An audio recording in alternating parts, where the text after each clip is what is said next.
జాతీయ పార్టీ అధ్యక్షులు గౌరవ ముఖ్యమంత్రి వర్యులు మా నాయకులు శ్రీ నారా చంద్రబాబు నాయుడు గారు, యువ నాయకులు లోకేష్ బాబు గారు, వేదిక మీద ఉన్న పెద్దలు, మీ అందరికీ హృదయపూర్వక నమస్కారాలు.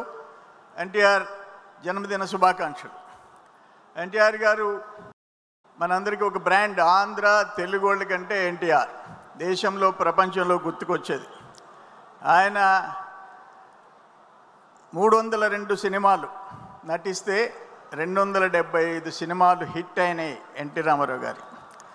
దాంట్లో 294 సినిమాలు, దాంట్లో 94 సినిమాలు 300 రోజులు ఆడాయి. 185 సినిమాలు 175 రోజులు ఆడాయి. ఇంకా చెప్పుకుంటూ పోవాలంటే చాలా ఉంది. అటువంటి మన నాయకులు ఎన్టీ రామారావు గారు స్థాపించిన పార్టీలో ఈరోజు మనం అందరం ఉన్నాం. అయితే ఆస్ట్రేలియాలో ఆయనకి వజ్రోత్సవాలు జరుపుతున్నారు. నేను జూన్ 5వ తేదీ పోయే అవకాశం నాకు సిడ్నీ, మెల్బోర్న్ వీటిల్లో పాల్గొనే అదృష్టం నాకు కలిగింది. సోదరులారా, ఈరోజు శాంతియుత రాష్ట్ర నిర్మాణం గురించి సబ్జెక్ట్.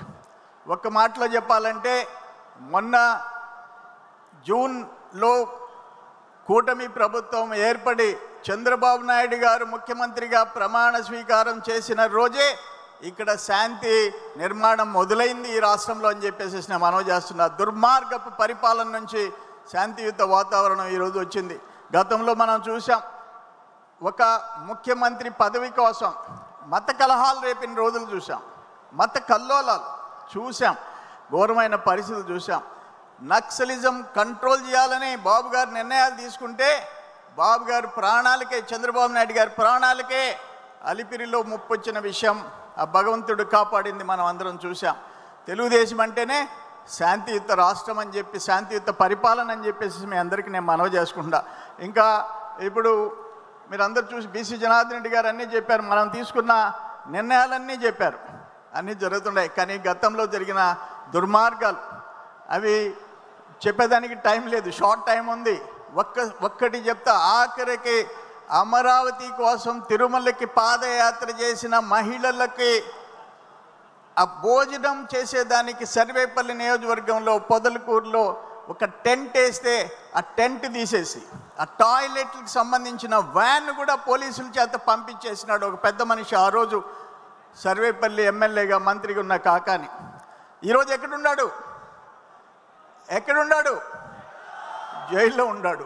అటువంటి పాపాలు చేసిన వ్యక్తులు ఈరోజు అక్కడ ఉన్నారు. నేను ఒక్క మాట చెప్పా, ఆ వల్లభనేని వంశీ, కాకాని గోవర్ధన్ రెడ్డి కుటుంబాల గురించి మాట్లాడినప్పుడు ఆ జగన్మోహన్ రెడ్డి గారి పార్టీలోంచి సస్పెండ్ చేసి ఉంటే, అటువంటి వ్యక్తులు ఇద్దరిని సస్పెండ్ చేసి ఉంటే కనీసం ఇంకొక 4-5 సీట్లు నీకు వచ్చిండేమని చెప్పా.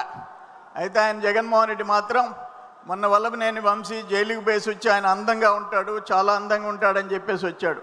మళ్ళీ సర్వేపల్లి ఎమ్మెల్యేని కూడా ఆయన అందం చూడడానికి నెల్లూరుకు వస్తాడేమో, చూడాల్సిన అవసరం ఉంది. సోదరులారా, నేను ఒక్క మాట మీకు తెలియజేస్తున్నా, జగన్మోహన్ రెడ్డికి ఈ రాష్ట్రం బాగుండటం ఇష్టంలే. ఆయన ఒక మాట చెప్పాడు మొన్న, దురదృష్టం, అమరావతి రాజధానికి 500 ఎకరాలు చాలదా అన్నాడు. ఆంధ్రప్రదేశ్కి 5 కోట్ల మందికి 5 ఎకరాలు చాలదా అన్నాడు. నేను ఒక్క మాట క్వశ్చన్ చేస్తుండా, ఆయనకి ఎల్హంకలో ఆయన భార్య 2 బిడ్డలు, తల్లి చెల్లి కూడా ఆయనతో లేరు. ఎల్హంకలో 29 ఎకరాలు, పులివెందల్లో 5 ఎకరాలు ఆయన ఇంటికి, ఇడుపులపాయలో 5 ఎకరాలు, లోటస్ పాండ్లో 1 ఎకరా, తాడేపల్లిలో 2 ఎకరాలు, నలుగురికి 42 ఎకరాలు. కానీ 5 కోట్ల మందికి 500 ఎకరాలు చాలంట. ఇంత అంటే రాష్ట్రం పతనం కావాలా, రాష్ట్రం నాశనం అయిపోవాలా, నేను నా కుటుంబం బాగుంటే చాలనే వ్యక్తి చేతిలో నుంచి రాష్ట్రం శాంతియుతంగా ఉండాలని చెప్పేసి ఈరోజు చంద్రబాబు నాయుడు గారి చేతిలోకి వచ్చింది. ఒక్క మాట మొన్న చెప్పాడు, ఈరోజు లోకేష్ బాబు గారు నేను స్టేట్మెంట్ ఇచ్చాడు. ఒక కంపెనీలు ఇక్కడికి వస్తుంటే నీకు ఇష్టపడటంలే, 99 పైసలు ఇడ్లీ వడ అన్నాడు. కాదు, 50 లక్షలు దమ్ముంటే రాజీనామా చేయి, నువ్వు పులివెందులో చేయి, నేను మంగళగిరిలో చేస్తానన్నాడు. మన యువ నాయకుడు లోకేష్ బాబు ఛాలెంజ్ చేశాడు, దమ్ముంటే చేయమని చెప్పేసి.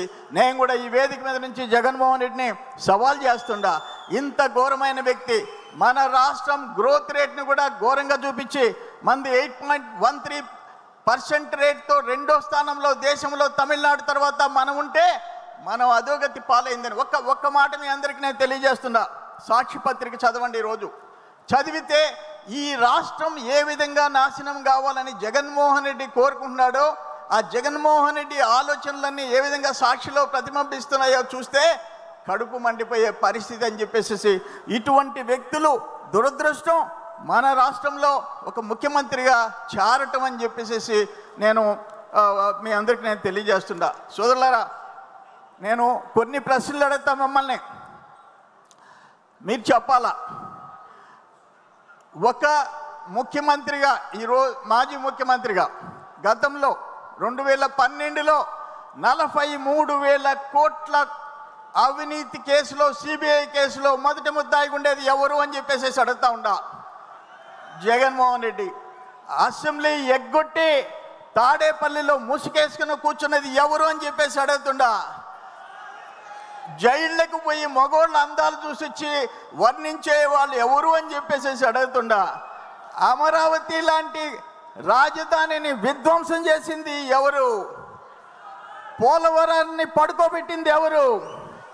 చిన్నానని చంపిన కుట్రదారుడు ఎవరు? తల్లిని చెల్లిని తరివేసింది ఎవరు? మీ బిడ్డ అంటూ ప్రజల బుడ్డ ముంచింది ఎవరు? జగన్మోహన్ రెడ్డి. అటువంటి దుర్మార్గుడి చేతిలో నుంచి మళ్ళీ మన కూటమి ప్రభుత్వం చంద్రబాబు నాయుడు గారి చేతికి వచ్చింది. లోకేష్ బాబు గారు అండగా ఉండారు. మనం ముందుకు పోతున్నామని చెప్పేసి ఎవరు ఆపలేరని చెప్పేసి తెలియజేసుకుంటూ మీ అందరి దగ్గర సెలవు తీసుకుంటా. నమస్కారం.